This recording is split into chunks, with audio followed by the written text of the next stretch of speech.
Já, velkomin í helgispjall við Rauðaborðið. Það smá senkun hjá okkur í dag því að það var verið að bora húsið þarna utan, en það búið að leysa það. Síðustu helgi þá lauk þáttaröð á Ríkishljóðvarpinu Skeggja Ásbjarnarson og brot hans gegn börnum í Laugarnesskóla. Mjög merkilegi þættir og hvet alla þá sem ekki hafa hlustað til þess að hlusta á því að þeir eru bæði merkilegt mál en þeir líka gerðir á svolítið magnaðan hátt að maður fær innsýn inn í ólík sjónarmið og svona meðan að frammyndan verður til þess að holdt fyrir alla að taka sér þetta ferðalag. En kveikjan að þessu þáttum að öllum líkindum má rekja til útgáfu bókar sem að kom út 2014 og var eftir Björgu Guðrúnu Gísladóttur sem þetta Hljóðin í nóttinni þar sem að fyrst koma fram upplýsingar að Skeggi hafi brotið gegn börnum. Og Björg Guðrún er komin. Velkomin. Takk. Og takk fyrir að koma. Hérna, kannski áður en að við ræðum Skeggja, þá langar mig að ræða þessa bók, Hljóðin í nóttinni, sem er þín minningasaga, þín æsku, og hvað við segja, þitt hverfi og þinn svona bakgrunn. Og hann er það sem maður hægt að kalla fábreytilegur, fátækt. Og þó þú sett unga þá er þetta tími sem er svolítið langt liðinn. Við erum stödd hérna í Bolholtinu og þetta er svona skammt frá, þetta er eiginlega bara hérna rétt hjá. Já, það sem að voru, það sem að var þetta kallað fátæktarhverfi. Geturðu svona, fyrir þá sem ekki lifðu þann tíma eða munan ekki svona sagt okkur frá því hvernig aðstæður voru? Já, þetta hefur auðvitað líka með svona byggingasögu Reykjavíkurborgar að gera í raunni því að það var svo mikið skortur á húsnæði á þessum tíma þannig að þetta var sem sagt, ég bjó í Höfðaborginni, ég flutti þangað þegar ég hef verið kannski svona 6 ára því þá skildi mamma mín við pappa minn og hún var ófrísk af systur minni og hún eiginlega sagði sig á bæinn, eins og hún sagði. Sagði sig til sveitar. Já, til sveitar, en eitthvað svo leiðis. Og hún fékk húsnæði sem sagt í Höfðaborginni og þetta var byggt upphaflega sem svona átt að vera bráðabirgðahúsnæði. En í rauninni, þú veist, þá var þetta sko bara rosalega illa byggt og þetta voru köld hús, þetta voru svona lítil raðhús og þau voru á veturna var mjög kalt í þeim og svona ég man eftir svona ylfri í vindinum og þú veist og það blés svona á milli og þetta var sko það var mjög litið niður á þá sem að bjuggu þarna. Man varð alveg var við það, þú veist, að og svona krakkar í hverfunum hverfunum í kring, þau máttu ekkert vera inn í hverfinu í Höfðaborginni. Og þið ekki inn á heimilu þeirra? Nei, þegar þú spyrðir, nei, ég held ekki. Ég man aldrei eftir að hafa farið inn á heimili hjá einhverjum öðrum fyrir utan Höfðaborg, þegar þú segir það. Nei. Það var bara einhvern veginn, ekkert bara í boði held ég. Tvær þjóðir í þessu hverfi. Höfðaborgin, hvar var hún? Sko, Höfðaborgin var bæði fyrir ofan Borgatún og neðan. Og þetta var þarna svona í kringum Höfða, húsið Höfða og ég man alveg eftir Höfða. Það er auðvitað búið að fylla heilmikið samt upp í fjöruna og svona frá því að maður var þarna krakki að leika sér. Þannig að já, þetta var svona annað þar. Já, þetta er svona það sem að KB-banki eða Arion-banki núna já. Og svo nær Hátúnsblokkunum. Já. Svona upp eftir þar. Já. Og til þess að búa þarna þá flestir höfðu sagt til sveitar og voru á framfærslu Reykjavíkurborgar. Já. En þarna var líka fátækt verkafólk. Já. Mikið einstæðum mæðrum. Já, mikið af einstæðum mæðrum. Því það að skilja og eiga börn að það var hraðarlega til fátæktar. Já, og það, mamma var mjög stolt kona og hún ætlaði sko ekki að vera undir hælnum á móði sinni, ömmu, því að Amma vildi, hún bjó fyrir norðan og amma vildi sko fá mömmu norður en hún vildi það ekki, hún vildi bara bjarga sig sjálf. En það var sko mamma talaði oft það, hún látin núna en hún talaði oft það að það var litið rosalega niður á einstæða mæður á þessum tíma og hvað þá ef þú átti börn með 1 eða 2 mönnum þá var bara, þetta var bara síðasta sort. Höfðaborgin er byggð alveg í lok stríðsins. Hvaða tímabil erum við að tala um? Sko, ég er að tala svona kannski, sko ég fædd 56, 62 eitthvað svo les. Já, og svo les. Þá var ekki algengt að konur væri að skilja við Nei, ég held ekki. vonlausa kalla. Já, nei. Heldur sátuðu uppi með það. Já, algjörlega, það var bara, já. Ég þekki það bara úr minni sögu. Mamma skildi við sinn vonlausa kall 65 og það var ekki algengt á. Nei, einmitt. Ég hef oft litið á að hún sé svona fyrstu kynslóð kvenna sem skilur við kallinn, sko. Já, akkurat. Og það á við mömmu þínu, hún skildi við.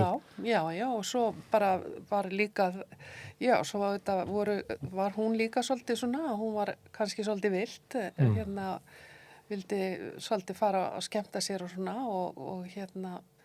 og þá var ekki takmarkað af getnaðarvörnum, sko, þannig að hún varð ólétt bara eftir eitt skipti og þá bættist eitt barn í viðbót og svona var þetta á þessum tíma og já, þetta er bara, þegar maður hugsar það, að þá var þetta mjög sérkennileg tími fyrir konur. Því ég man að ég þegar maður sá sýningun hennar Elli Vilhjálms í Borgarleikhúsinu, að þú veist þegar hún var að syngja og svona, svo, þú veist að þá var einhvern veginn í gegnum leikriti og ég las líka sögun hennar að þá var bara litið niður á hana því að hún var að syngja á svona öldurhúsum. Þetta var bara mikil bara skömm, þetta var bara konur af lægstu stétt, sko. Já. Þannig að það er skrítið að hugsa þetta í dag. Það var ekki staður fyrir heiðriðar konur. Nei. Og það átti við fólki sem var á sviðinu en líka konur sem voru í salnum. Já, einmitt, ég held það. En mamma þú veist að hún hafi verið stolt kona og ekki viljað fara norður. Hún segja til þessu sveitar og flyttur átt hún leið út úr Höfðaborginni að segja? Já, sko hún var mjög dugleg kona. Hún kynntist að vísu sko sjómanninum sem ég kallaði í bókinni sem að þegar hún var skilið með blóðföður minn og hann átti við alkoholisma að stríða og Sjómaðurinn? Já, sjómaðurinn og lét öllum illum látum þegar hann var drukkinn og það var mikið heimilisofbeldi og drykkja þegar hann var í landi. Og flutti hann inn á ykkur í Höfðaborginni? Já, hann flutti inn á okkur og þau giftust og svo fluttu við bjöggum kannski Höfðaborginni 3-5 ár. Þá fluttu við á Skúlagötuna, það var líka svona bæjarhúsnæði. Og svo fluttu við í sem er eiginlega Skúlagatan hann fyrir ofan Hlemm sem það var stóra blokkin og þar bjöggum við þann til að ég var á 13. ári þá fluttu við sem sagt upp í Breiðholt, í neðra Breiðholti og þá var keypt sko, þá mamma stóði eiginlega fyrir því að kaupa íbúð hjá sem sagt var það ekki verkamannabústaðir, já, einmitt. Þannig að þá fluttum við rosalega stóra íbúð. Það hét eitthvað framkvæmdanefnd, það er rétt. Já, einmitt. Þannig að þá komumstu inn í verkamannabústaðinu. Þannig þetta er saga Þetta er eiginlega saga Reykjavíkur, svolítið byggingarsaga Reykjavíkur líka, sko. Þannig að sem maður mætti kannski endurtaka því að nú er náttúrulega Höfðaborgin er fólk sem býr í iðnaðarhúsnæði víða höfuðborgarsvæðið. Já, einmitt. Eða er heimilislaust bara og ekki kemst ekki að. Algjörlega. Og það var mikil breyting þá eða ert þú kannski komin á þann aldur þá að þú upplifir kannski ekki að þú setja að flytja upp í Breiðholt með fjölskyldunni? Ertu komin aðgreining? Nei, eða þú veist, ég var auðvitað flutti bara með þeim, þú veist, þú voru 6 systkinin og ég var næst elst og og þá auðvitað hætti ég kláraði Laugarnesskólann 12 ára gömul og það var kallað fullnaðarpróf og og svo byrjaði ég bara í breiðaskóla. Þannig að já. En ég ætla að vera með breytinguna á því að komast í örugt húsnæði, eigið húsnæði. Var það kannski ekki mikil breyting á skólagötunni? Ég man, jú, það var mikil breyting vegna þess að við bjöggum 8 manna fjölskylda í 2 herbergja íbúð á skólagötunni á efstu hæð, 4. hæð og það var pínulítið eldhús undir súð, baðherbergi var pínulítið og og svo var bara stofa og herbergi. Þannig að við systkini vorum öll saman í herbergi nema yngsta barni, það var inn í stofu og þau sváfu þar. Þannig að flytja í Breiðholti, það var þetta bara 4 herbergi íbúð og ég veit ekki, hún var kannski 115 fermetrar og það var, þú veist, þetta var alveg nýtt og þetta var bara alveg ótrúlega flott og ég man ennþá eftir lyktinni. Þú veist bara, það var parket á gólfinu, þau settu nú þetta teppi yfir sem var mjög sérstakt, en það var svona þessi nýja timburlykt og eitthvað svona, ég man alveg eftir því. Það var alveg yndislegt, þannig að En erfiðleikar fjölskyldunar, þeir héldu áfram í Breiðholti eða? Já, í rauninni, það varð, já, það má eiginlega segja það. Hann glímdi, fósturpabbi minn, hann glímdi við alkoholismu alla tíð, fór samt tvisvar í meðferð, en hann, þau voru bæði foreldrar mín, þetta var alveg gott fólk, en þau voru bara líka börn síns tíma, því að amma mín, móðuramma, hún var 2 ekkja og átti jörð og hafði lofað afa mínum seinni, manninu sínum, að láta ekki jörðina úr höndunum á sig þegar hann var með krabbamein og lést, og þarna á þessum tíma þá var algengt að ef að konur urðu ekkjur, þá tók sveitafélagi bara jörðina, en hún barðist og hélt jörðinni og hún er ennþá til og þetta er stór jörð og þannig, en amma mín var líka mjög stolt kona, en hún var, hún vildi stjórna mömmu alveg út í eitt og vildi bara, hún vildi að mamma giftist, þú veist, bara í sveitinni, einhverjum flottu sem að hún vildi sjálf velja, en mamma var ekkert á því, þannig að hún flúði til Reykjavíkur með pappa mínu sem var vinnumæður þarna. Og þú veist, hún gæti ekki lifað undir væng móður sinni. Nei, og að því að amma var mjög hörð við hana og síðan fósturpabbi minn, hann auðvitað bara, þú veist, foreldra hans, móðinum var, þú veist, veik, átti við andleg veikindi að stríða og maðurinn, pappans var alkoholisti og hann var bara tekinn af heimilinu, þú veist, hann var eitthvað svona 2 ára og var bara á vergangi þá til hann komst á gott heimili þegar hann var orðinn svona, ég held 7-8 ára. Þannig að ég held að hann hafi alltaf glímt við mikla áfallastreitu og bara átti ósalega erfitt svona, en var samt hrókur alls fagnaða fyrir utan heimili, það er alveg típist.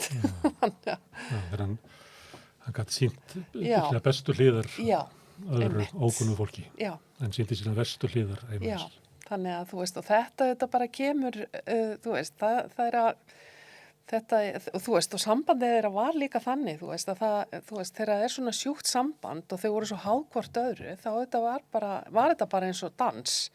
Þannig að þau voru mjög upptekin af hvort öðru, þú veist, svona afbrýðsemi og það var alltaf eitthvað svona ögrun í gangi og þú veist, þannig að já.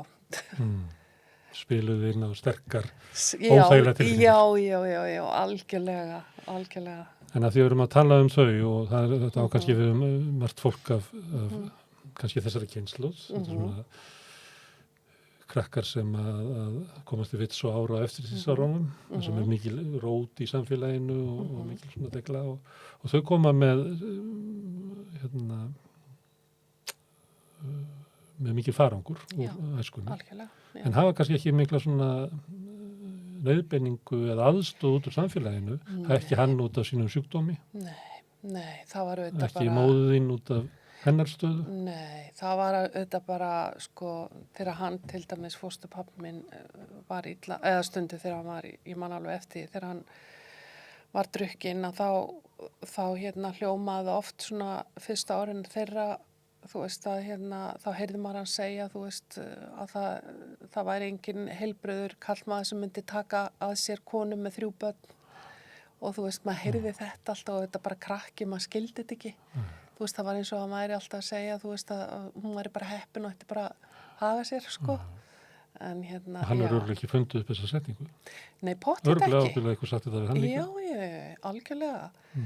Þannig að, já, nei, það var ekkert sko, það var þegar ég var unglingur að þá fannst mér eins og að mamma væri nú að gefast upp en en það var bara líka viðhorfið, þú veist, þetta bara, hún var alin upp við það, þú veist, það bara sína hörku og þú átti bara að mæti þína vinnu og standa þína plikt og ég meina ef þú varst þunglind eða varst að stríða við eitthvað og ætlaðir að fara til sálfræðings, þá var bara að stimpla bara geðveik sko á þessum tíma, þetta var bara þannig.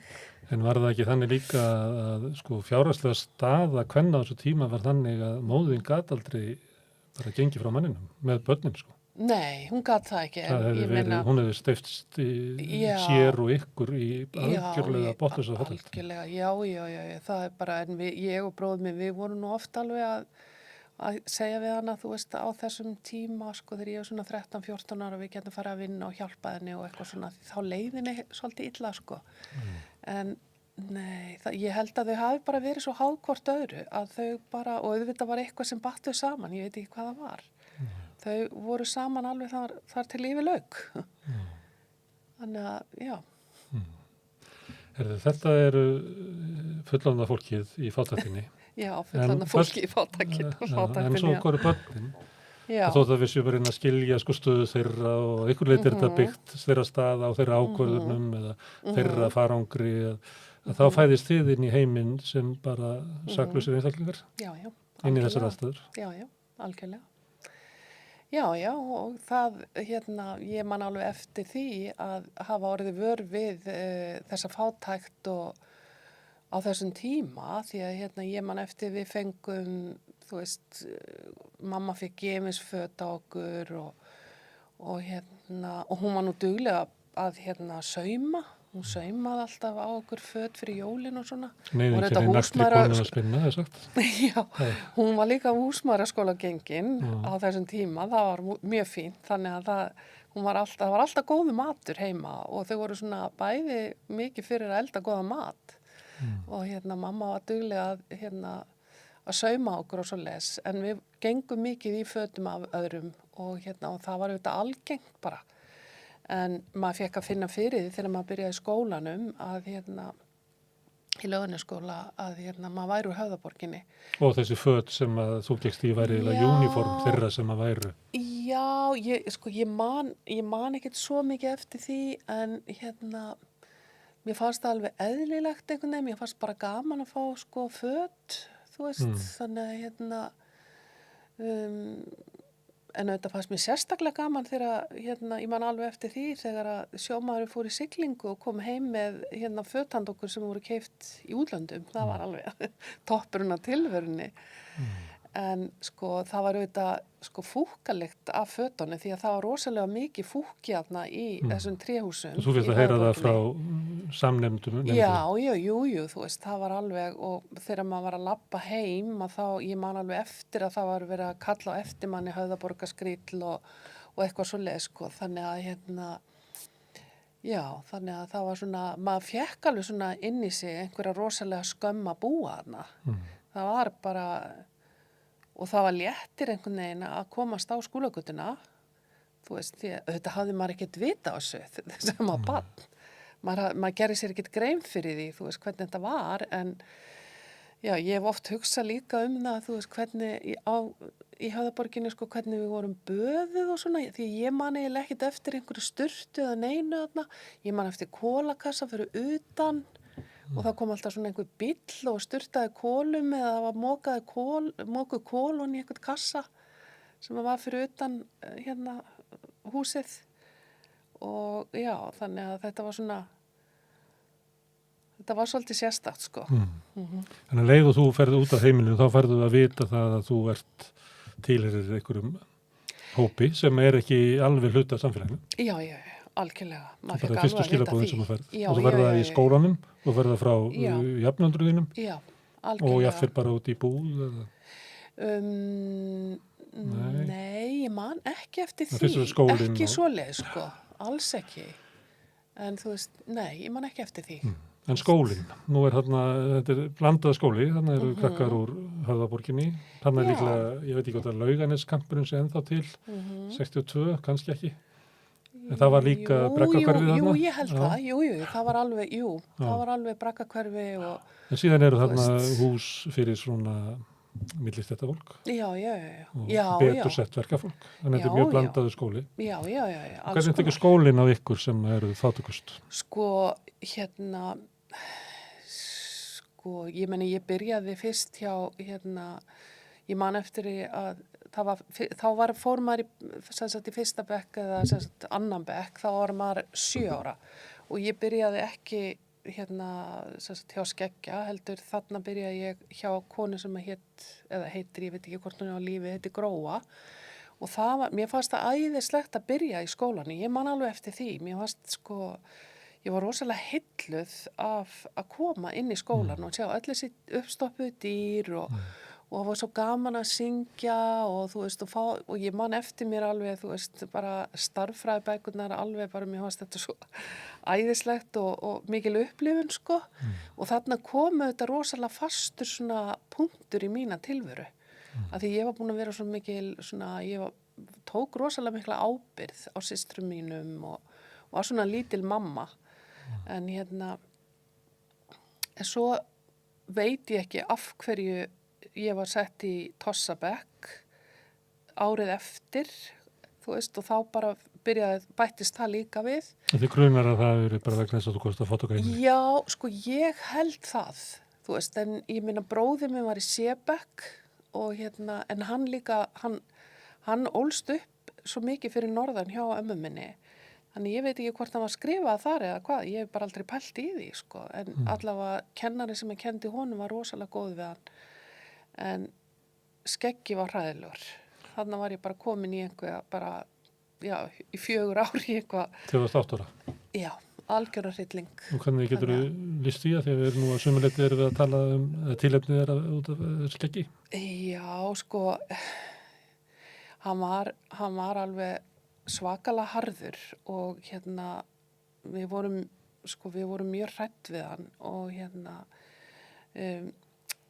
ég var að mynda að hugsa þetta daginn eftir, þú veist, þegar Þorsteinn var með þættina og svona, þá var ég að mynda að hugsa, þú veist, á ég enga góða minningar, þú veist, að vera inn í skólastofunni og þá allt í einu rann upp fyrir mig, þú veist, að þeirra var svona verið að skreita fyrir jólin inn í stofunni og hann lét okkur búa til svona póstkassa, þú veist, þú vorum að gera svo voru að skrifa, teikna, þú veist, svona jólakort og setja kassa fyrir okkur, eða þú veist, fyrir bekkjarsystkinin og svona. Það var skemmtilegt. Að öðru leyti... En hún tókst ekki að eyðileggja jólin, en hún tókst að eyðileggja það. Nei, já, hún tókst ekki að eyðileggja þetta, en ég var ósalega svekkt yfir því að við fengum aldrei að taka neitt þátt í framan af, aldrei að taka þátt í neinu því hann, þú veist, í sambandi við jólaskemmtanir, páskaskemmtanir eða neitt. Það voru bara krakkarnir í A-bekknum og B-bekknum og kannski einhverju fleiri, ég veit það ekki. En mér fannst alltaf gaman að koma fram og vera í söng og þú veist, og mér leið, ég vildi alltaf mæta í skólan, en ég minna það var auðvitað, ég hafði kannski svo rangt við mig líka. Þú veist, hann svo þetta, þú veist, já, fór hann að káa strákunum og ég man ekki hvenær það byrjaði, en mér finnst í minningunum að þetta hafi bara verið meir og minna eiginlega alltaf þegar það var skriftatími. Og þú veist, og hann varð alltaf heftalega reiður ef hann fann einhverja hreyfingu, ef maður hreyfði hausinn eitthvað til hliðar eða eitthvað, þá kom hann oft með svona, hann var alltaf með eitthvað svona kennaraprygg sem hann barriði alveg rosalega hörkulega á, þú veist, borðið og maður var alltaf svo hræddur að fá það á hendurnar. En ég fekk aldrei svo lesa, en Og þá var hann aftast í skólastofunni að aðdáta sig. Já, sko, með ég drengjunum? hef eiginlega, sko, hann var allavega ekki fyrir framan, meira svona, þú veist, já, hann var ekki fyrir framan. Þannig að ég gerir mér ekki alveg grein fyrir því, sko, nákvæmlega og í minningunni þá get ég ekki sagt heldur pinpointa hvort þetta voru allir strákanir í bekknum eða einhverjir, þú veist, Sem hann fastir, ég veit það sigtar ekki, út. já. En hann niðurlagði mig einu sinni rosalega fyrir framan bekkin. Ég var auðvitað oft stressu að koma það í skólan kannski eftir læti heima og þá hafði löggan kannski komið og og eitt skipti þá einhvern veginn í að hann einhverju svona yfir bekkin að ég væri nú ekki frá, þú veist, almennilega heimili eitthvað, ég man ekki hvernig hann orðaði það einu sinni, en ég varð svo reið út í hann og bara, mér var svo misboðið yfir honum, sko, að þegar ég kom heim þennan dag, þá sagði ég bara við mömmu, ég ætla aldrei aftur í hennar skóla, aldrei, ég ætla aldrei að fara í aftur og bara neita að fara í skólan og það var auðvitað endað með því að skólastjórinn hringdi heim og mamma fór með mig í skólan eftir einhverja daga og og ég var látin sitja ein með og ég man ekki hvort það var Gunnar skólastjóri eða Jón Freyr sem var þá yfirkennari. Ég var allavega svona 11 ára og þeir annar þeirra, ég held það allavega annar, talaði við mig, ekki báðir og ég sagði honum ekki, ég man alveg eftir ég sagði ekki frá því hvað hann var að gera inn í tímum en ég sagði bara að eina sem ég man eftir að þú veist, það var sagt að við fengjum aldrei taka þátt í neinu þarna. Þú veist, ég var svo reið við því og mér finnst hann svo leiðilegur og eitthvað. Og þá sagði, ég man bara, hann sagðist alltaf að tala við hann og hann fékk örugglega eitthvað tiltal vegna þess að eftir þetta þegar ég fór svo mætt í skólan að þá lét hann eins og hann sæði mig ekki. Bara í marga mánuð, hann var bara eins og ég væri bara ekki til, hann hundsaði mig gjörsamlega. Þannig að en svo, þú veist, þegar ég útskrifaðist þannig 12 ára, þá fékk ég verðlaun fyrir að vera hæst í bekknum og það var svona mjög mikið kapp alltaf í mér og ég fekk einhver bókaverðlaun og einhverja áritaða bók og eitthvað frá Laugarnesskóla og ég var ofsalega, þú veist, vantrúuð, ég man eftir því, þú veist, ég var alveg svona vantrúuð á því að hann hefði gefið mér. Þú veist, ég var svona spá í það, akkur gaf hann mér þessa einkunn, akkur ég hæst í bekknum, samt vissi ég alveg, ég var alltaf, og ég og annar strákur vorum alltaf að keppast að vera hæst. En ég treysti honum ekki eftir þetta, ég gat ekki, já, þannig að hann var bara hræðilegur.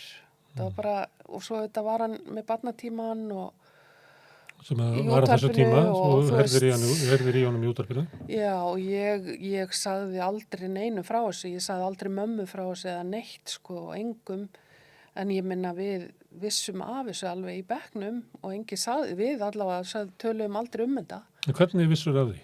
Ég sá þetta bara, já. Og hvað sástu að gera? Ég sá hann bara, hann stóð svona fyrir aftan kannski einhvern strák og hann var kannski að skrifa og svo bara renda niður buxnaklaufinni og hendin á hann rann, eða þú veist, bara hvarfinn í buxnaklaufina og þú veist, og ég man alveg eftir að, þú veist... Buxnaklaufin á stráknum eða á sér? Hvað segirðu? Nei, á stráknum.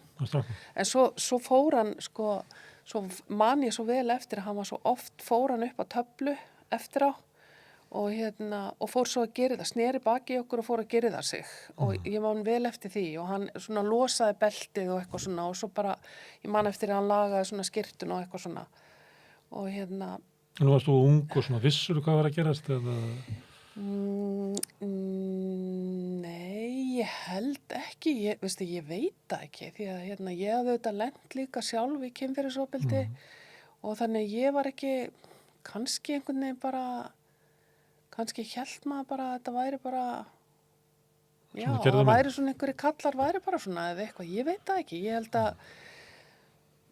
held að maður, ég gerði mér ekkit grein fyrir þessu þannig en við vorum bara öll svo skítrætt við hann og þannig að, það kom mér auðvitað óvart að heyra í þáttunum að var einhver sem kom fram og var með mér í bekk og sagði að þeir höfðu talað þetta sín á milli það kom mér á óvart, en þegar ég var í þessari rannsóknarvinnu og þegar ég byrjaði að skrifa bókina, þá náði ég að tali af einu sem var með mér í bekk, hann látinn núna, og hann sagði mér að hann hefði, hann og annar strákur hefði farið heim til hans og lamið hann þegar þeir voru svona 14-15 ára. Þannig að en hann var auðvitað látinn, þannig að Þorsteinn gat ekki náði hann. En þannig að þetta en auðvitað, þegar ég var í þessari rannsóknarvinnu og þegar ég fór inn í Lögregluskóla til að 2012 og sagði þáverandi eða núverandi skólastjóra frá þessu með skeggja, þá var einmitt nýbúið að svona 2-3 vikum áður, ég sat inn á biðstofuna og var að bíða eftir henni, þá hékk stór mynd á skeggja upp á vegg sem að það verið Jón Baldvin eða Bryndís Gram og einhverju fleiri hópur kom og gáfu þá mynd, og ég veit að hún sem var ljósmynd eða málverk? Ég veit, ég manna ekki hvort það var ljósmynd eða málverk, en allavega myndi var tekið niður eftir að ég var búin að koma hana. Þannig að þá hafði ég ekki komist í fæti inn í skólan fyrir hana, sko. Það var mjög skrítið. Í þáttunum skeggja, þá eru nemendur sem að lýsa honum og ekki allir sem að hafa raunverulega neitt slæmt hann að segja. Sumir hælunum, það sem að þú ert að tala sem hans strangur og bara grimmur, lýsa aðrir sem svona, hvað við segja, jákvæðu maga, að það sé svona eitthvað samheng í því, að það sé svona festa eða eitthvað, ég veit ekki hvernig á að lýsa því, að lýstu að væri strangur, en töluðu það sko á jákvæðan hátt, sem að kannski öðruvísi, þannig að ég að velta fyrir mér, getur það verið að sambærileg hegðun geti virkað svona ólíkt á fólk, að sumir upplifa þetta sem jákvætt, eða þetta þannig að hann var harður ákveðin kennari í A-bekknum, en hins vegar bara stjórnlaus og erfiður og erfitt að átta sig á því hvaðan árásinnar komu út af hverju í Torsabeknum. Sko, Hvað hugsaði þú þegar þú hlustar á fólki lýsa honum sem góðum kennara? Sko, ég var auðvitað búin að googla hann alveg bara í tætlur áður fyrir og gerði mér alveg fulla grein fyrir því alveg eftir ég, var fullorðin að hvaðan var virtur og og auðvitað virtur í samfélaginu og sko, ég held að hann á alveg það sem hann átti, skilurðu. Það var alveg, ég trúi því alveg það sé enginn alls slæmur, en sko, ég held að með hann hafi, ég hafi aldrei séð hann brosa þarna inni í tímum, og að hann var bara svona illgjarn og svona, hann var svona eins og illmenni bara, eins og maður getur ímyndað sér.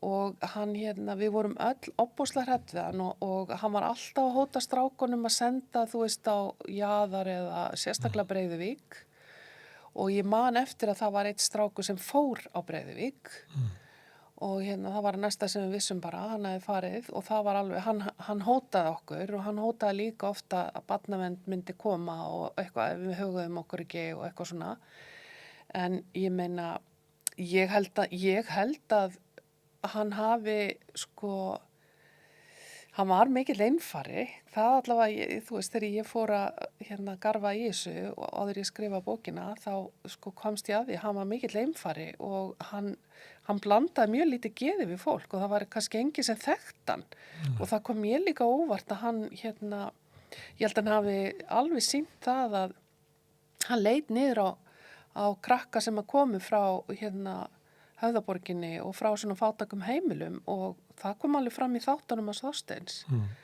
Það var svolítið skipt, sko, þeir sem voru í Torsabeknum. Já, algjörlega. Lýsa þessu nákvæmlega eins og þú ert að segja. Já, algjörlega. Og hótanina sem þú ert að fara með, sem ég sendi á Jaðar eða Breiðavík eða kalla barnaverndinefnd, það virkar ekkert í A-bekknum, það sem fólk af betri heimilum. Nei.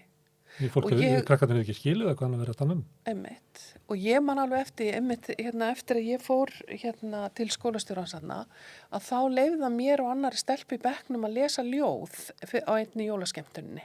Það var að síðasta veturinn. Sem að vanalega var bara fyrir krakkarnir ráðbæri. Já, og mér fannst að vera einhvern veginn svo smeðjulegt. Að þú veist, ég var einhvern veginn bara, já, mér fannst þetta að vera svo, já. Eins og verið sýnishorn úr Tossabekk. Ég var auðvitað löngu búin að missa, þú veist, bara alltaf álita á honum þannig, skilurðu. Og það sem að gerðist inn í bekknum og ég veist að þetta lét mig aldrei í frið eftir ég var fullorðin og varð móðir sjálf. Ég hugsaði til þessara drengja og bara hverjum einasta degi. Og það var eiginlega drifkrafturinn að skrifa bókina. Þú veist að það var bara að segja sögu drengjana frekar heldur en þína sögu. Já, og líka að bæði. Segja mína sögu, gefa börnum rödd sem að búa við heimilisofbeldi og erfiðar aðstæður og auðvitað líka bara, já, að gera samfélagið svolítið meðvitað hvað getur verið í gangi og þetta er auðvitað bara ekkert, þetta er örugglega til í dag og þú veist, við þekkjum það alveg. En að þið áttu búin að hugsa mikið skeggja áratugum saman.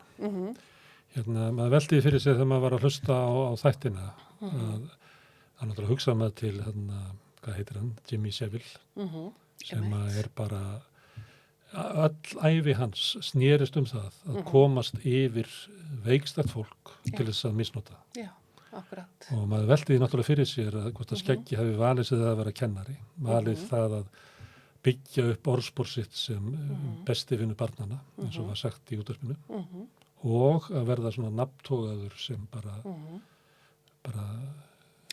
sá Íslendingur sem að best kemur fram við börn til þess að misnota drengi. Já, það er auðvitað alveg þekkt að það er alveg þekkt að þeir sem að misnota börn að þeir koma sér yfirleitt í þannig stöðu að þeir hafa aðgang að börnum. Við þekkjum ekki mörg dæmi svona, hvað við segja, snilldar vefnað? Sko, nei, kannski ekki, þú veist, ekki á Íslandi kannski. Það er þetta, því að þetta virðist hafa verið og gengið á í, 10 ára. Sko, ég, með skeggja, það kom mér á óvart að það hefði verið ég held að ég hef aldrei hugsað að hann hefði verið þú veist, að öll þessi ár, ég var einhvern veginn auðvitað bara sem barn og krakki þá var ég einhvern veginn bara alltaf að hugsa hvort þetta hefði verið bara því að við vorum Tossabekkur og hann leiði sér að koma fram við okkur þess vegna. Hann valdi það að vera bæði með Aðbekkin og svo Tossabekkin? Já, og það, þú veist, en ég hélt, þú veist, það væri bara okkar, skilur, það er eins og krakkar hugsa, þú veist, maður heldur, þú veist, að maður sér misnotaður að því að það er eitthvað, þú veist, að því maður er bara svona annars flokks eða eitthvað, þú veist, maður hugsa það fyrir að maður er barn, skilur. Það sé þér að kenna næstu í? Já, það er næstu í mér að kenna, þú veist, að því að já, þannig að, en það kom mér verulega, eða þú veist, kom mér ekki kannski verulega óvart þegar það kom fram í útvarpsþáttunum eða þannig að í þessari rannsókn að þá, já, það er svolítið creepy, virkilega. Og þetta er stórt mál. Það var talað það í vikunni. Það var litla fréttir verið af þessum þáttum, sem er mjög sérstakt, því ég held að í flestum löndum hefði þetta verið eitt af aðalfréttamar og 76 vikna. Það kom fram í núna í vikunni að meðan annars var Katrín Jakobsdóttir spurð af því að þessar, hvað heitir það, sanngirnisbætur hafa heyrt undir hana og vist heimilanefndin var þar undir forsætisráðuneytinu og þá var hún spurð og hún svona sagðist óvíst hvort að væri tilefni til þess að rannsaka feril skeggja og leita upp í hans fórnarlöp. Hvað finnst þér það? Sko, mér finnst það eigi að fara fram rannsókn og ég auðvitað bara 2017 síðast þá talaði ég við Guðrúnu Ögmunds og ég auðvitað las svarið hennar upp að það í síðasta þættinum. Jú, mér finnst það alveg tvímælega laust að því að mér finnst bara rosalega mikilvægt að taka þennan mann niður af stallinum. ég ætla bara að taka það sterkt til orða. Mér finnst Mikilvægt fyrir okkur sem samfélag. Já, mér finnst það sko, þú veist, það er ekki hægt að vera með þessa gerenda meðvirkni. Það er auðvitað búið að tala mikið gerenda meðvirkni og hún er alveg skelfileg hérna. Það er einhvern veginn, þú veist, það væri svo, já, það er bara, ég vildi bara óska þess að hann væri á lífi, þessi maður. Þannig að það væri hægt að, þú veist, gera eitthvað, konfrontan með þetta og kæran og allt það, en auðvitað finnst mér að svona mál, þegar svona mál kom upp að þá verði að fara í rannsókn og auðvitað líka þeir sem að lendu í honum. Þú veist, það er svo mikilvægt að hjálpa þessu fólki og það er auðvitað bara, fólk lærir auðvitað að lifa með þessu. Þetta eru mörg ár sem eru liðin frá því að hann lést og frá því kannski margir sem að lendu í honum. En fólk, þú veist, hefur kannski ekkert sagt frá þessu. Ég meina, eftir að mín bók kom út að þá hafði fólk alveg, það höfðu fullt af mönnum samband við mig og þannig að... Og það komu fleiri fram núna í þáttunum heldur en að hafðu komið fram. Já, það var, já, einmitt. Þannig að... Það virtist verið að maður fikk það svo tilfinningur, ég veit ekki hvað það er. Það þessi þættir að þau bara haldið áfram, það hafðu komið fram fleiri. Já, og hvað það er mikilvægt raunverulega að hafa umræðinu gangandi til þess að sé eitthvað rými fyrir fólk til þess að ganga inn í. Sko. Já, akkurat. Fórnarlöfum, til þess að segja sína sögu. Já, algjörlega. Þá verðum við náttúrulega að búa til herbergið þar sem að sagan er sögð. Algjörlega, það verður að gera það og það verður líka, sko, það er líka mikilvægt fyrir samfélag að gera sér grein fyrir því að það eru alltaf að koma betur og betur fram að afleiðingar af kynferðisofbeldi eru svo gríðarlegar. Það er fyrir bara brotaþolan, það er bara, fólk er að glíma við alls konar og sérstaklega, þú veist, bara í ástasamböndum og þú veist, og það er einhvern veginn, það getur kannski fungerað alveg og mennta sig og allt það, en það er þessi þöggun og þessi brotna sjálfsmynd og þú felur þetta bara, þú veist, að því þú lærir svona að lifa með þessu og heldur áfram bara að lifa, skilurðu. En ég held að... En hefur það kannski ekki aðgengi að kannski mikilvægustu brávóstum lífsins? Já, þetta er lífsgæðaskerðing. Það er klárlega þannig, það er lífsgæðaskerðing. Þú leyfir ekki að njóta þín eins og ert og það er sorglegt. Ef maður tala meira þættina, þá er annar þráður í þáttunum sem er samtöl við þá sem að tengjast þeim stofnunum þar sem hann vann. Það var við talið dagskrárstjóra Ríkisútvarpsins sem var á þeim tíma þegar hann var með barnatímana og það var svolítið áberandi að ekki Hjörtur Pálsson hann var einhvern veginn réð bara ekki við samtalið hann réð ekki, vissi ekki sko, talandum að þau búið til herbergi þar sem að þolendunni geta komið og sagt sína sögu að það var eins og svo augljóst í hans samtali að þeir sem að báru ábyrgð eða hefðu geta búið ábyrgð að hann bara kunni ekki eins klár og maður hann er, hann bara rataði ekki í samtalinu. Það var mjög sérstakt. Og svo var það náttúrulega skólastjóra frúin sem að skólastjórinn er fallin frá sem að upplifði raunverulega bókina þína bara sem árás á þau hjónin. Já, algjörlega. Hún var bara í vörn. Hún var í mjög mikilli vörn og það er þetta bara það er hennar, skilur eins og ég sagði í útvarpsþættinum, ég meina ég trúi og treysti á mína upplifun og og það þetta kom mjög sterkt fram í þáttunum og þú veist að það er sem sagt í rannsókninni að skólinn vissi þetta og þú veist, ég var líka búin að heyra það eftir að bókin kom út og það var fólk sem hringdi og talaði það við mig að hafa farið, að þú veist, einhverju hafði farið í skólan. Já, það kom fram að stelpur höfðu skrifað bréf 66, það voru komið fram nokkra kvartanir sem vitað en það liggja ekki fyrir sko skjölum það, en það má ráða af sögunni að skólinn hafi vitað, eins og þú ert að segja, að vita þetta. Og þá komum kannski að svona öðrum hluta á bakvið illmennið sem að skeggi og kalkuleraður í sínum brotum. Að þá starfar hann inn í stofnunu sem að raunverulega venda hann en ekki þá sem að brýtu gegn. Já, akkurat. Og hvað gerum við því? það er eitt hluti af umræðin einhvern veginn ekki bara gerandan, heldur líka umhverfið þar sem að gerandin fær að fremja brot sín. Já, það er auðvitað líka, þetta eru ofsalega flókin og viðkvæm mál.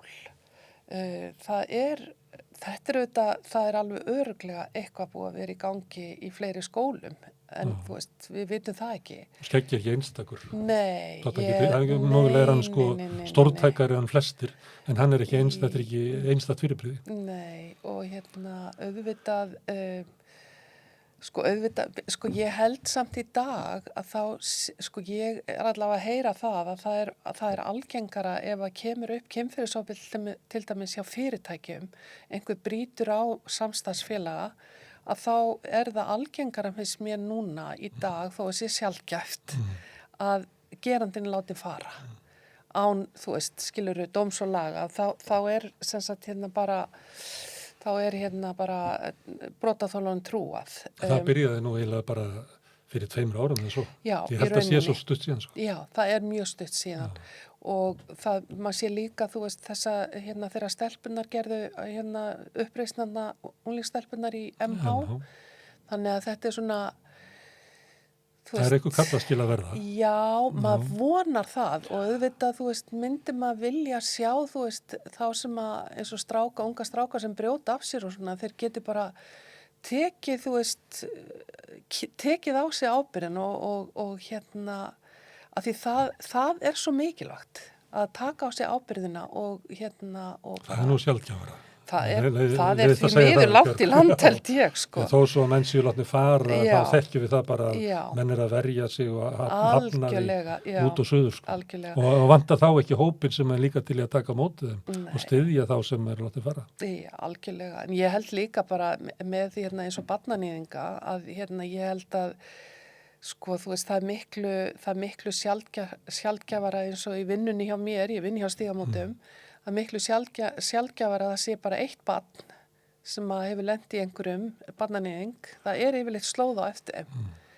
Þannig að þú veist, og það er auðvitað eins og með skeggja, það er slóð á eftir honum og ég held auðvitað, þú veist, mér fannst gott, þú veist, eins og með Þorsteinn, hann talaði þau, þú veist, að það hefði verið, það væri þarna á þessum tíma voru lög yfir samt líka, svona brot. Og það er líka athyglisvert að hann var líka að vinna í kirkjugjörðunum á sumrin, ég veit ekki hvort að þá hafi verið sko ungi krakkar að vinna þar eins og í dag, ég held að það hafi nú alltaf verið á sumrin, sko. Já.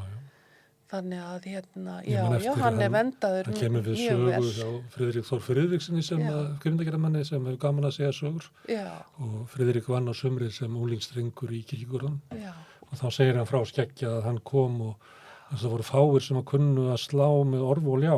Já, og þá hann kom þangað með talandum að vera, þú veist, að koma sér upp ykkur aðferð og tækni til þess að komast að unglingsdrengjum. Að var hann rómaður fyrir að vera góður sláttumaðurinn slingi. Já, einmitt. Já, það er mjög athyglisvert. Og líka auðvitað eins og bara að hafa þessa stöði í samfélaginu og auðvitað hann var auðvitað sáum allar jólaskemmtanir og páskaskemmtanir í skólanum og þú veist og hann þýddi barnaleikrit og barnabækur og hafði þessa stöði í útvarpinu. Ég var að hugsa daginn, ég man samt ekkert eftir að hafa verið að hlusta á hann í útvarpinu. Nei. Samt er ég að þeirri kynslu að það var ekki kom ekki sjónvarp fyrir ég var 10 ára. En einhvern veginn, ég veit það ekki, ég held að ég hef bara ekki þolað þessa rödd eða eitthvað, ég veit það ekki. Ég hef allavega ekki minningar það. Ég hefði ekki kynnað honum en ég man ekki eftir honum í útvarpinu. Nei. Ég man þegar það var að spila í þáttunum, þá var spilað þættina sem var með seinna, sem var fyrir fullorðna. Ég man eftir inngangsstefinu þar, sem er bara eitthvað svona úr bakhöfði þess sem er alveg fyrir ásikt. Já. Akkurat. En ég man ekki eftir honum, man ekki eftir neitt sem að talað að þetta verið skemmtilegt eða þannig hann var bara ekki tilirði ekki í mínu lífi sko. Nei, akkurat. Já, en varðandi það, nú segir þú að í þínu starfi og Stígamótum að þá verði það að þeir sem að níðast á börnum að þeir eru með langa slóð. Já, það er miklu algengar heldur en ekki. Hvert fara þau mál? Á ekki að pípa eitthvað í kerfinu og hefur ekki að fara í gang og fara að skoða það? Eða þetta þannig að meðferðin eða móttakan á þolendunum svo aðgreint, hvað er að segja, tækjum samfélagsins til þess að bregðast við brotum að það fer ekki hérna á milli? Já, sko það er það er svo óbúslega þung sönnunarbyrðin í þessum málaflokki og eins og með barnaníð að þú veist og nauðganir að það er bara, ef við tölum bara barnaníð, það er bara mjög þung sönnunarbyrði og ef að maður sem að misnota barn, ef hann þverneitar fyrir alveg allt og ef það er ekki hægt að sanna með áverkum eða eitthvað á barninu að þá, þú veist, getur hann sloppið en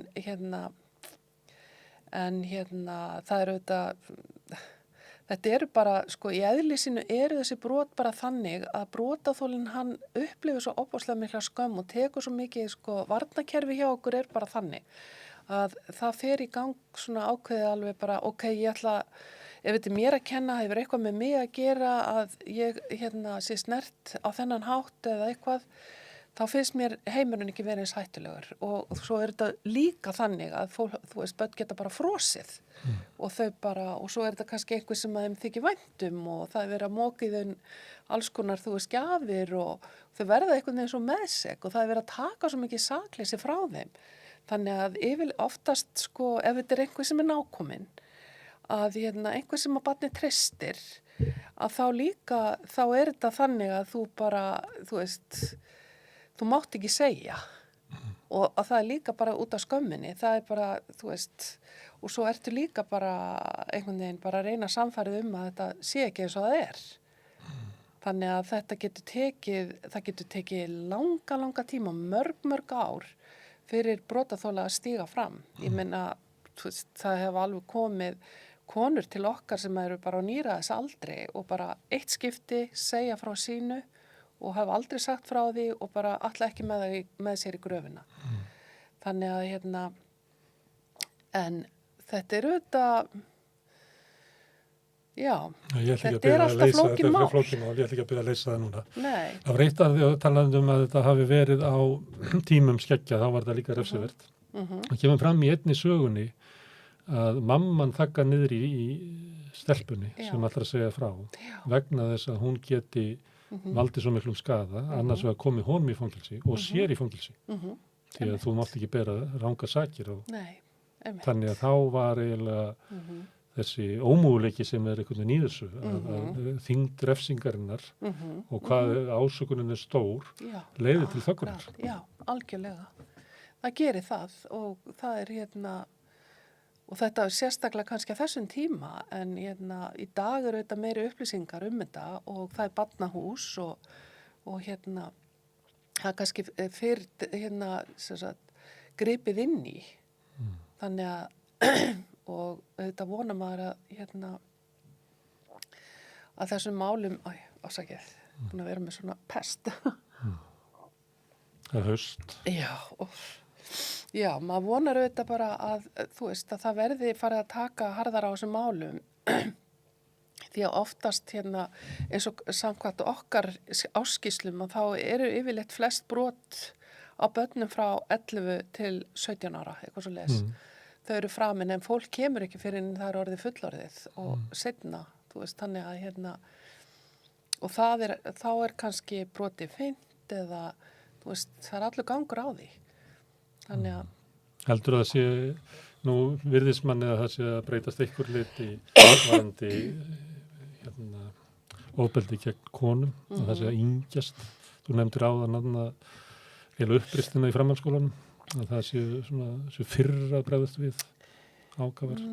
Sko ég held að MeToo-byltingarnar hafa gert það verkum að stelpur stíga fyrr fram og þú veist, það er mikilvægt líka að, þú veist, að við sjáum kynferðisofbeldi sem samfélagslegt vandamál, að þetta sé ekki bara eitthvað engamál, brotaþola og geranda, vegna þess að þetta er ákveðið viðhorf og sem er verið að reyna að breyta. Það er auðvitað MeToo-byltingarnar hafa sett alveg heilmikið strik í reikningin á jákvæðan hátt. gert þólundum auðveldra með að tjá sig. Já, og líka þú veist, eins og þegar ég allavega geri það í mínu starfi og við reynum það mjög mikið, þetta Stígamót eru pólitísk samtök og við reynum svolítið að tala út frá þessari hugmyndafræði að þetta sé samfélagslegt vandamál og að við þurfum öll að taka þátt í því að leysa upp svona framkomu. Og verja fólk. Þú nefnir að það sé algengast að... Já, það þarf að fræða fyrst og fremst þá sem ætla sér að meiða aðra. Það eru þetta fyrst og fremst að beina augum að gerendum. Men þetta hefur þetta breyst heilmikið alveg bara frá því, hvað var maður að segja, kringum 2000 eða áður, þú veist, þegar var fyrir verslunarmannahelgina þá var alltaf verið að spurja, já, þú veist, hvað getum við sagt við stelpur og þú sem er að fara verslunarmannahelginni í útilegu og eitthvað svona, þú veist, og það var bara, já, bara skemmti ykkur. Við fórum að koma með það. Já. Skemmti ykkur en ekki, og strákar ekki nauðga, þú veist.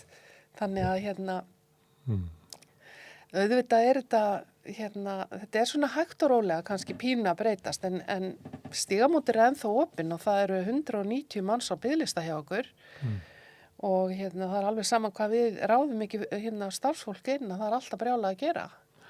Og það eru þetta bara líka margt í þessu, þú veist. Það eru þetta á klámi, það er alls konar, þú veist, sem að er í dag sem að er, þú veist, sem er ekki bara, já, hefur ekki góð áhrif á ungt fólk. Ég ætla að ná aftur í Björgu Guðrúnu. Já, ráðgjafinn fyrir heim. Ráðgjafinn fyrir heim. Þú skrifar aðra bók. Já. Þú sagðist að skrifa þessa bók, Hljóðin í nóttinni, fyrir fátæk börn sem að upplifa svipað og þú þurftur upplifa og þeim sem er brotið gegn og fyrir drengina í Laugarnesskóla. En svo skrifaru aðra bók þar sem þú ert orðin svona eldri. Já. Og var þetta skrifað fyrir þá sem að hafa verið misnotaðir sem börn hvernig það hefur áhrif á lífin eða var þetta bara skrifað fyrir Björgu Guðrúnu? Sko, ég held bæði og, þú veist, ég held að, sko, fólk var auðvitað rosalega forfyti hvað hefði orðið þessa litlu Björgu sem að varð af stóru Björgu og já, mér fannst einhvern veginn eins og, þú veist, ég þyrfti svona kannski að setja punktina eftir Klára söguna, hvernig sem maður orða það.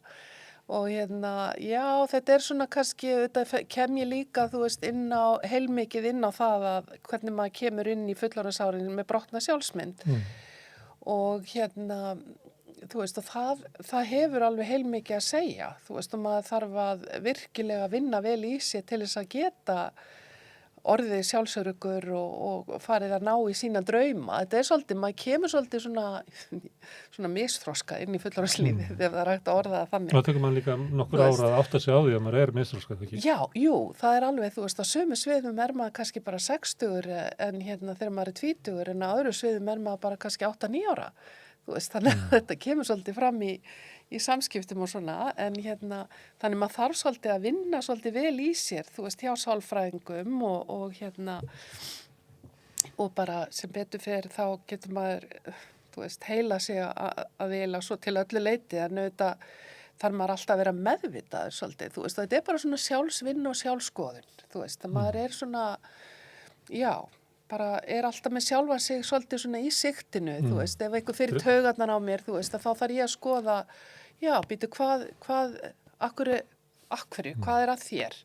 Hættu sig. Þú drefur sálfræðingabekkinu eftir þér og já, eða þú veist, ég sko, að því að, þú veist, ég held að sé svolítið þannig að, maður hefur svolítið lært, eða mér finnst ég hafa lært af þessu öllu að auðvitað... Þá þetta vandrist að eigin tilfinningum. Já, sko, fyrstu viðbröðin sem að koma upp að þá kemur eldri Björg og segir, já, þetta er kannski ekki. Sko, auðvitað bara alast upp við alkoholisma eitt og sér er bara, maður þróa með sér svo þvílíka meðvirkni að þú veist að barnið kemur kannski heim og mamma er grátandi yfir pottunum og ég spyr hvað er í gangi og hún segir það er ekki neitt að og þú veist, og voru það rífast og hún hvæsir á mig nei. Þú veist, ég er alveg miður mín því ég get lesið bara andrúmsloftið. Skilur, börn gera þetta sem að alast upp við svona aðstæður og þau læra í rauninni ekkert að hugsa sjálfa sig að treysta sín minnri tilfinningum. Það er alltaf einhver annar sem segir alltaf og þú hlusta meira á þá heldur en sjálfa þig. Ofurlæs á Já, og svo kemur bara skapa annars fólks já, og þú djúpt inn kemur í herbygginu. Já, þú alveg bara liggur við og sett orðin að miðli þegar þú ert orðin fullorðin, þú kemur inn í herbyggju og þú getur skannað bara, þú þróa með þér einhvern hæfileika sem er mjög sérstakur. En það er auðvitað bara heilbrigð viðbrögð við einhverjum óeðlilegum aðstæðum og þannig að þetta er, en já. Þannig að það var brotið gegn þér þegar þú var barn.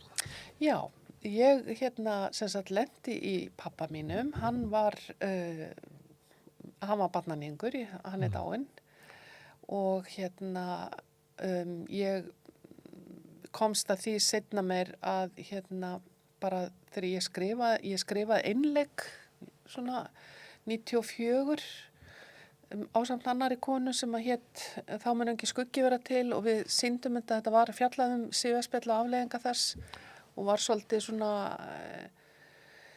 stigum fram sem brotaþolar og og þá voru við sýndum yfir 100 og eitthvað skipti bara á Íslandi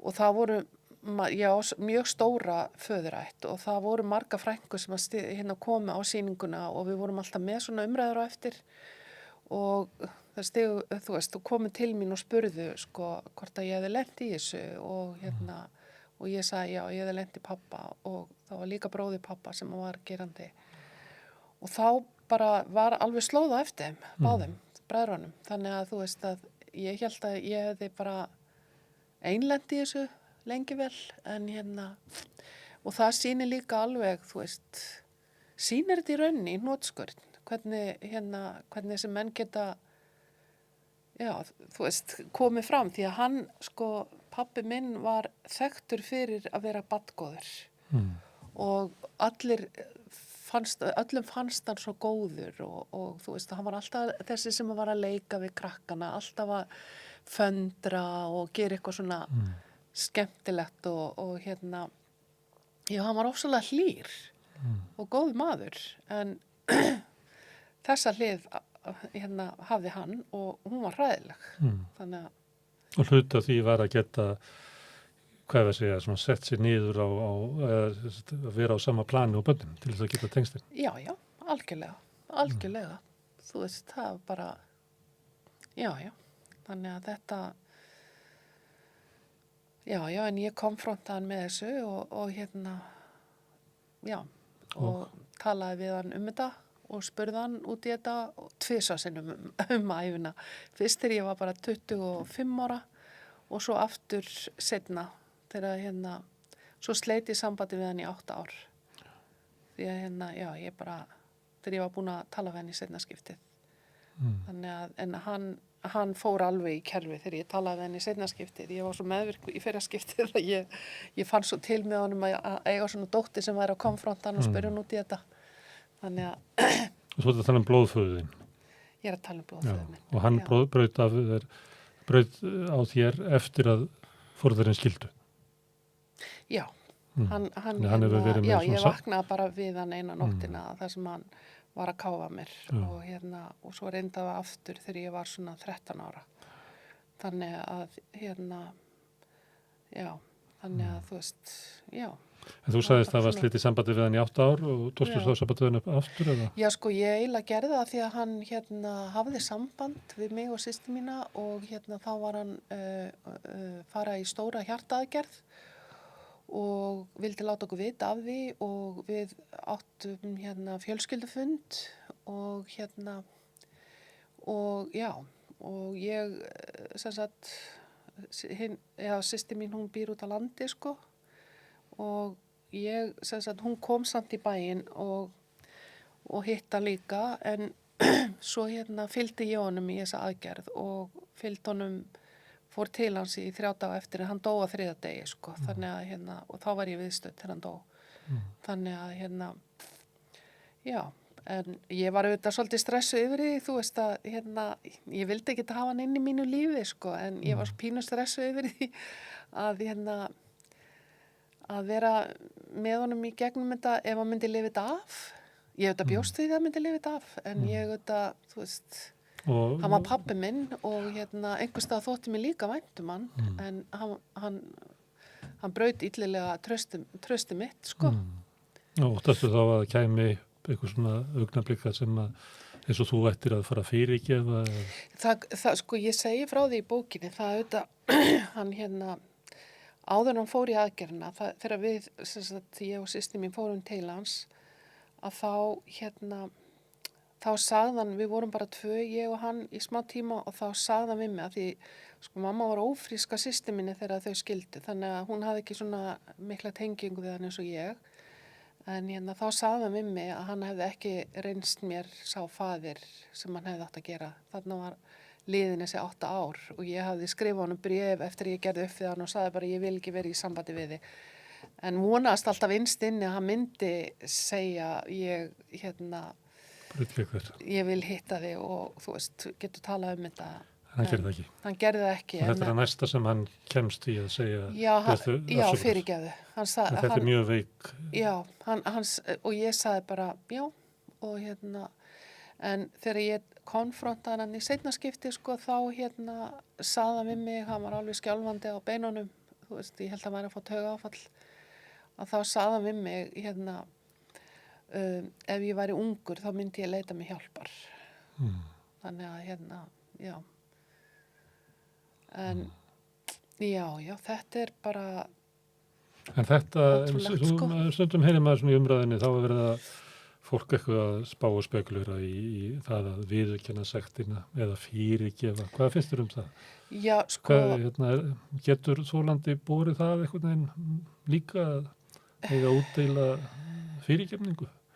Sko, í rauninni er þetta sko ófyrirgefanlegir glæpir í rauninni því að það er tekið frá fólki það heilagasta og þú veist en það er það að fólk biðjist afsökunar eða gerundi biðjist afsökunar eða biðjist fyrirgefningar, það er hægt að gera á margan hátt en ég held líka sko að þeir þurfi bara að taka ábyrgð og það sé besta leiðin kannski, þú veist, að viðurkenna að þetta hafi gerst og leyfa alltaf brotaþolanum að eiga sviðið, skilurðu.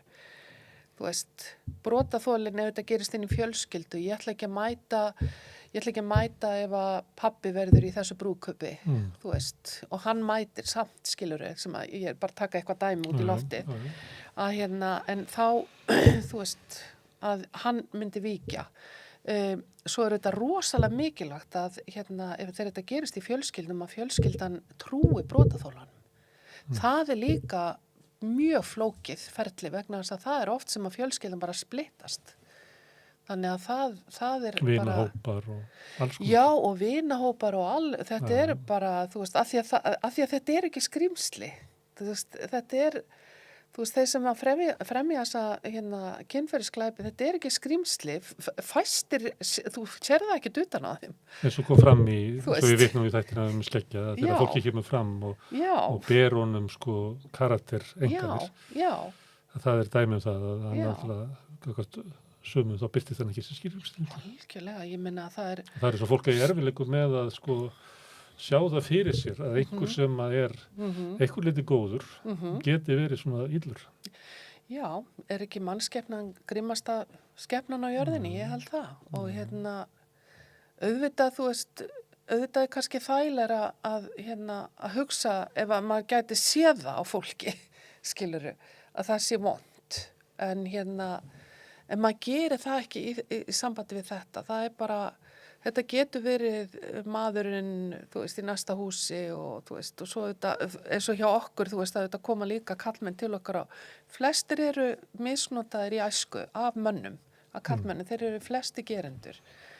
En ég meina, ég myndi aldrei hafa unni allan þennan tíma hjá Stígamótum ef að ég tryði ekki á það góða í heiminum, þú veist. Maður vill auðvitað bara trúa því að flest fólk sé gott. Þannig er bara miklu betra á að þægilega að lifa. Og við getum náð okkur þótt að við komum brotin full af skömm og sár út úr æskunni. Já, það er alveg hægt og það er Það er erfitt. Það kostar alveg svita og blóð. Já, þú En segir það að hérna- verið búin að vinna í þínum málum. Já, En það ég- kemur fram í þessari frásögn að þú búin að vera að því í sko 40 ár. Það Já, samt já. talar að sko stelpan sem var brotið gegn, hún er ennþá í þér sko og getur, Já, hún er, já. og þú þarft að sussa á hana.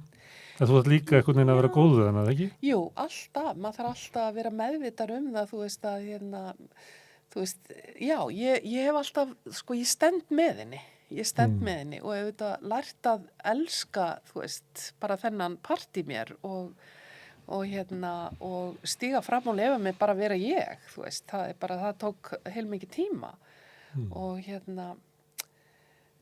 já, maður þarf þess, en það er, þú veist, það er líka samt oft talað það og í dag er talað mikið áfallastreituröskun og ég myndi alveg segja það, þú veist, að þeir sem eru brotaþola, þeir geta verið að kljást við allt sitt líf, sama hversu mikið þau vinna með hlutina, að þá þú ert ekki alltaf að upplifa afleiðingar, en það getur, þú veist, það getur eitthvað tryggjara það, að þér líður allt í illa.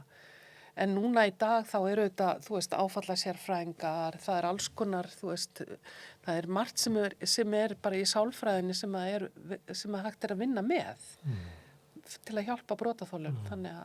Já, það er eitthvað daginn sem var að segja að þetta orð áfallastreituröskun, þá tengdi fólk alltaf við eins og verið eitthvað áfall, að fólk hafi lent í einhverju, en kannski væru þeir sem að væru sko traumatíseraðistir, væru þeir sem hefðu lifað langvinandi tíma í æsku sinni, sem að væri, þú veist, kannski ekki þetta benda á eitthvað eitt áfall, bara að tala það að fólk þyrfti að átta sig á því að þú getur verið með áfallastreituröskun út af bara langvarandi álægi og Algjörlega. Það ekki að hafa sko hort upp á eitthvað eða séð eitthvað eða verið gert við því, heldur getur það verið bara linnulaust álag. Já, ég meina það er líka, það er til alls konar áföll, þú veist, í lífinu. Ég meina ef við lifum í 80 ár, ég segi þetta alltaf, ef við lifum í 80 ár, þá lendum við öll í einhverju. Það er enginn sem sleppur.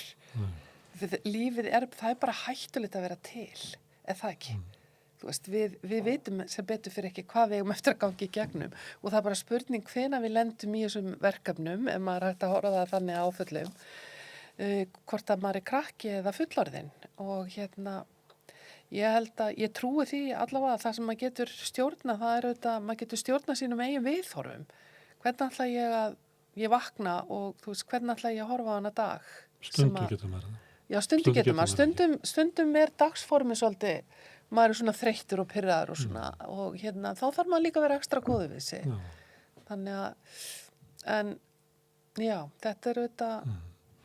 En það sem þú lendir í, bæði fátækt í æsku og svona útilokun og síðan ofbeldið sem þú verður fyrir, það er það sem hefur mótaði mest, myndur þú segja það?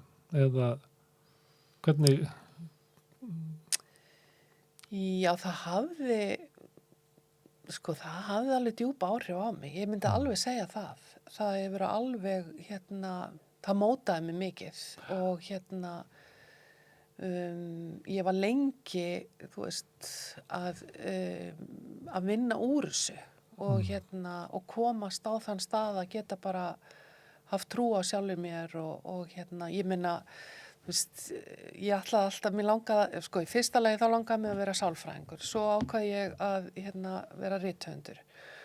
En þú veist, það tók mig alveg tíma að trúa að ég geti skrifa. Þannig og til þess að geta verið alveg pottþétt á þessu, þá fór ég í bókmenntafræði og ritlist og útskrifaðist. Þannig að ég ætlaði að gera þetta svo vel. Þannig að og auðvitað hefur það líka að segja, ég man alveg eftir þegar 2000 þegar ég fór í háskólan að þá var ég líka að skilja að við manni minn og basföður og ég man alveg eftir því hvað ég var að gera þetta fyrir mig og hugsaði mikið til skeggja og þessara orða sem að sagði við mömmu sem að þegar ég útskrifaðist þarna úr 12 ára bekk þá var mamma eitthvað að tala að hún vildi að ég fari við hann, við skeggja, að ég vildi fara, hún vildi senda mig í kvennaskólan og þá hefði hann sagt, nei, frú Margrét, ég held að hann hafi sagt frú Margrét, ég veit ekki einu svona hvort það var einhver Margrét þarna, en frú Margrét, hún vill ekki börn úr Höfðaborginni. Þannig að þegar ég fyrir í háskólann labba þar inn, í fyrsta skipti, þá hugsaði ég, já, nú er ég að sanna fyrir sjálf mér að ég á alveg auðvelt með að læra og ég læri, eða þú veist, tók þetta BA-próf, þú veist. Já, þarna var ég ennþá að, þú veist, ég hugsaði, nú er, já, þarna var ég ennþá, auðvitað hafði þetta djúpa áhrif á mig. En áföllin náttúrulega mót okkur, en er það ekki líka þannig að batinn frá þeim er kannski það sem við erum helst? Er það ekki batinn frá áföllunum og svona veganestinu sem þú kemur með er eiginlega þú miklu frekar en áföllin eða? Jú, að sjálfsögðu, þú veist, núna þetta er bara reynsla og og sem betur fer að þá hef ég getað nýtt mér þessa reynslu og þú veist, já, það er bara með því að hjálpa öðrum og þá, þú veist, já, þannig að ég myndi auðvitað, já. Þú hefur mikið hjálpað öðrum, Björg Guðrún Gísladóttir, með þessu bókum, með starfinniðinu í Stígamótum og með því að hafa orðið svona kveikjan af því að umfjöllunum Skeggja Ásbjörnsson sem að vonandi heldur áfram. Já. Takk fyrir að kíkja hérna við Rauðaborðið í þessu helgispjalli. Já, takk fyrir. Takk. Og við segjum þetta þá gott í kvöld og segjum bara góða helgi. Rauðaborðið verður næst ekki á mánudaginn eins og vanalega heldur á þriðjudaginn 8:00. Við erum að taka þess til hérna í tæknimálum. Sjáumst þá. Góða helgi.